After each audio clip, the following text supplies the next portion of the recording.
من منظوري أنا شايفة المشكلة في إيه، أو إيه اللي بيكبر المشاكل قوي.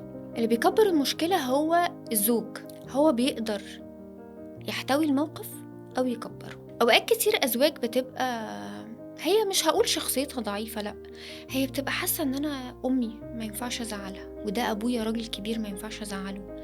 ولما مراته بتقعد تتكلم معاه وتشتكي له، ده حد كلمني وحش، ده مرات اخوك كلمتني وحشه بطريقه وحشه، ده باباك زعق فيا. الست هنا بتبقى عارفه ان باباه او حماها بيبقى في مقام باباها، وان حماتها في مقام مامتها. بس هي بيبقى صعبان عليها، هي لسه داخله العيله جديد، فمش فاهمه، مش قادره تستوعب هل ده هزار ولا هل ده تجريح. فلما تيجي ترجع لك كأنت فرد من العيلة، انت واجب عليك ان انت تسمعها.